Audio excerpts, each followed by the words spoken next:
नमस्कार friends, welcome back to ICU with doctor Bhautik. आज हम ईसीजी मास्टर क्लास के लेक्चर 6 में हम सीखेंगे ईसीजी मॉर्फोलॉजी मेड इजीली। ठीक है, पिछले लेक्चर में हमने PR interval, QRS, duration, QT interval ने एसटी सेगमेंट को समझा था। आज हम ईसीजी के शेप को समझेंगे। P wave morphology, QRS morphology, STT changes and pathological Q wave. Simple line याद रखो, interval tells timing and morphology give you the diagnosis. ठीक है, इम्पोर्टेंट क्यों है, why morphology matters? Because is detect the chamber enlargement, bundle branch broke, ventricular hypertrophy, ischemia, infarction, electrolyte imbalance and previous MI, and guide you the management diagnosis. ठीक है, chamber enlargement, conduction, ischemia, infarct, risk stratification, guide the management. Okay, part 1, P wave morphology.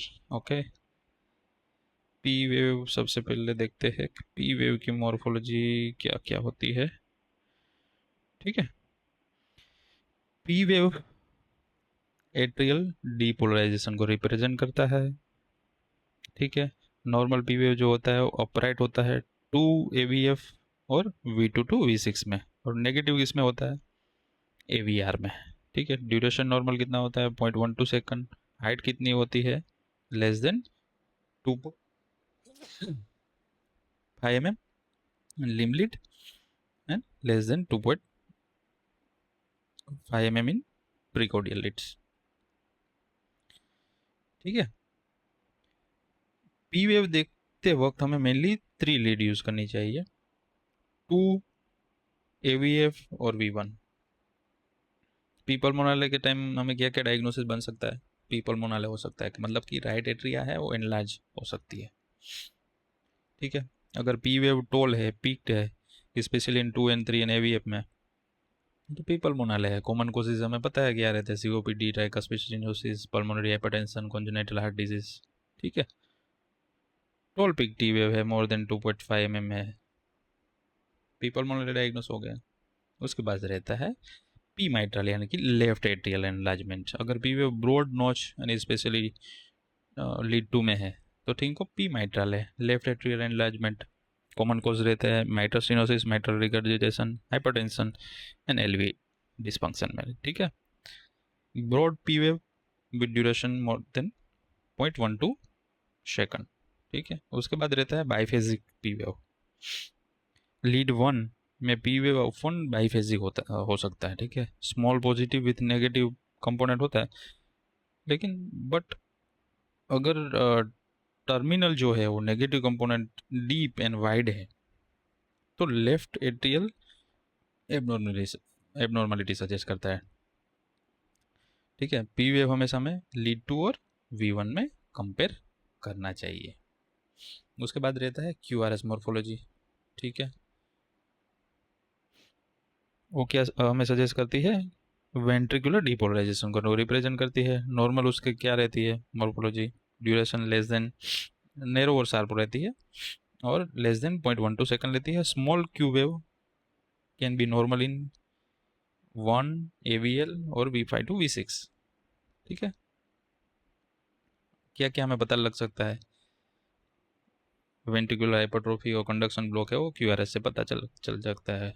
Old MI है, ventricular rhythm है, poor progression of R wave है, ये सारी चीज़ें पता लग सकती है। बंडल ब्रांच ब्लॉक किसको बोलते हैं?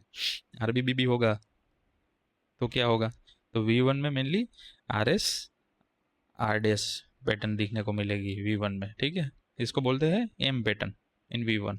सो एस वेव इन लीड 1 और V6 में देखने को मिलता है, ब्रॉड एस वेव देखने को मिलता है। ठीक है, RBB भी हो गया। उसके बाद LBB में क्या चेंजेस देखने में मिलते हैं? ठीक है, लीड 1 V5 V6 में ब्रॉड नोच आर वेव देखने को मिलता है। ठीक है, V1 में डीप एस वेव देखने को मिलता है। इसका निमोनिक क्या है? W पैटर्न इन V1, उसमें M पैटर्न देखने को मिलता है, इसमें W पैटर्न, और M pattern in V6। LBB भी इंपॉर्टेंट है बिकॉज इस्चेमिया इंटरप्रिटेशन डिफिकल्ट हो जाता है यहाँ पे।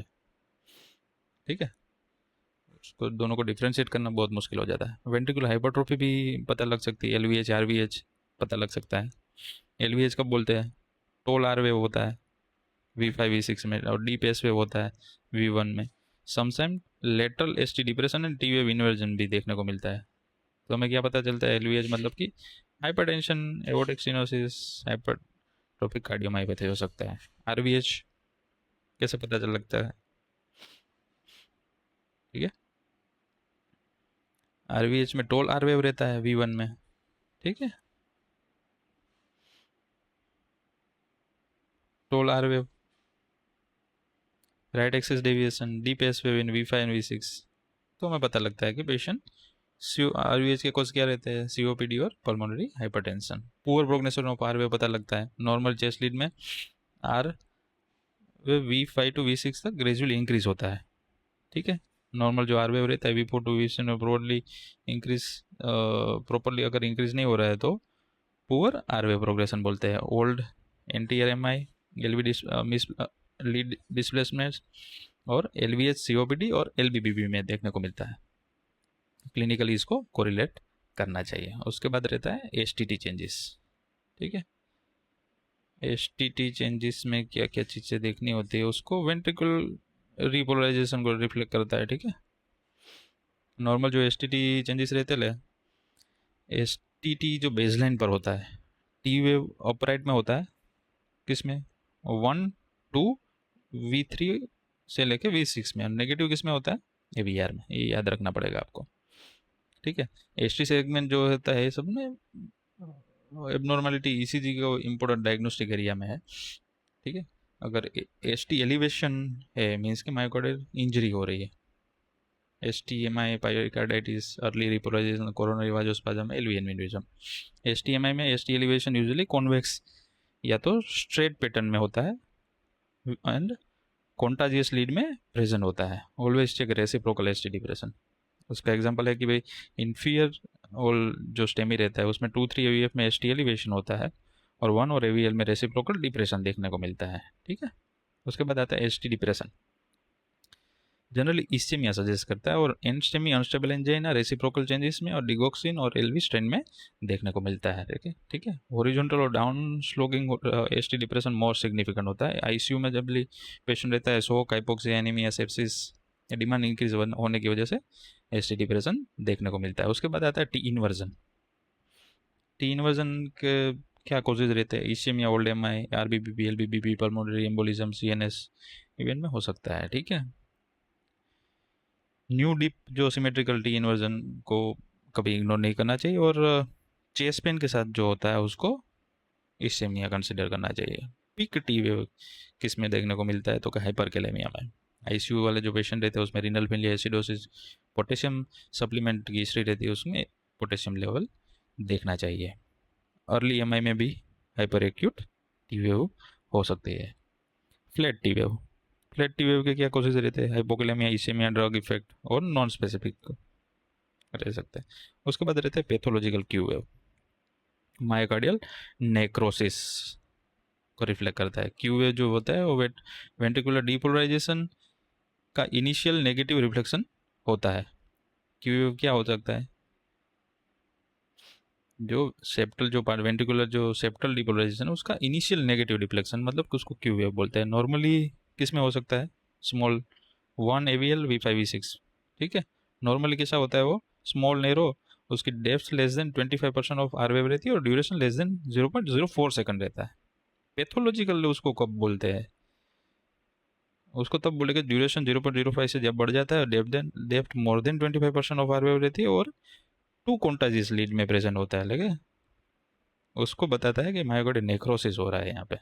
कॉमनली MI जो होता है पेशेंट उसमें देखने को मिलता है। Q वेव कैसे लोकेट करें, इनपीयर में पैथोलॉजिकल Q वेव कहाँ होगा, 2-3 AVF में होगा। एनटीआर में V1 टू V4 में होगा। लेटरल में 1 AVL V5 और V6 में होगा। Remember the Q wave location बताता है कि कौन से टेरिटरी में MI हुआ है, ठीक है।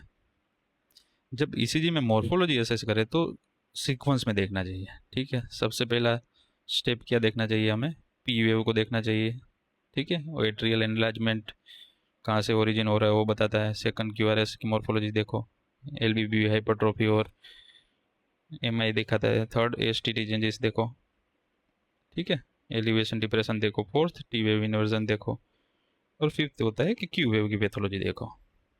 ठीक है, ये 5 चीज़ें पहले, P wave, Q R S, S T T and Q wave. ठीक है, कॉमनली मिस्टेक क्या करते हैं हम लोग, ओनली एस टी टी को देखते हैं, बाकी सब इग्नोर कर देते हैं। ठीक है, उसके बाद मिस्टेक 2 रहती है कि पीक टी वेव को नॉर्मल वेरिएंट से कभी कभी समझ लेता है, आईसीयू में हाइपरकैलेमिया रूल आउट करना चाहिए उस टाइम पे। मिस्टेक 3, पैथोलॉजिकल क्यू वेव को इग्नोर करते हैं, प्रीवियसली जो एम आई रहता है उसमें उसका क्लू रहता है उसमें। फोर्थ मिस्टेक क्या होती है कि क्यू आर एस जो वाइडनिंग को कैजुअली ले लेते हैं, wide Q R S indicate करता है कि डेंजरस है भाई, इलेक्ट्रोलाइट इम्बेलेंस डेंजरसली हुआ। मिस्टेक 5 क्या हो सकती है, ईसीजी को हम पेशेंट से सेपरेट कर देते हैं, उसको ऑलवेज पेशेंट के सिम्टम और इलेक्ट्रोलाइट और ट्रोपाई के साथ कोरिलेट करना चाहिए। तो फाइनल समरी क्या रहेगी इसकी, P wave tells you atrial abnormality and rhythm origin, QRS tells about the conduction, hypertrophy and ventricular origin, STT changes about tells about the ischemia, electrolyte imbalance and drug effect, pathological Q wave tells about myocardial necrosis and old MI. Remember one thing, practice the morphology, find the pattern and connect the finding and save lives. So friend, आज हमने ECG morphology को simple और practical way में समझा। Next lecture में हम complete ECG interpretation practice करेंगे और उसको मल्टीपल क्लिनिकल एग्जाम्पल्स के साथ समझेंगे। वीडियो पसंद आए तो इसको लाइक, शेयर और सब्सक्राइब कीजिए। आईसीयू विद डॉक्टर भौतिक, मैं हूँ doctor Bhautik, keep practicing. Remember, system before the diagnosis, accuracy before the confidence and save the lives. Thank you.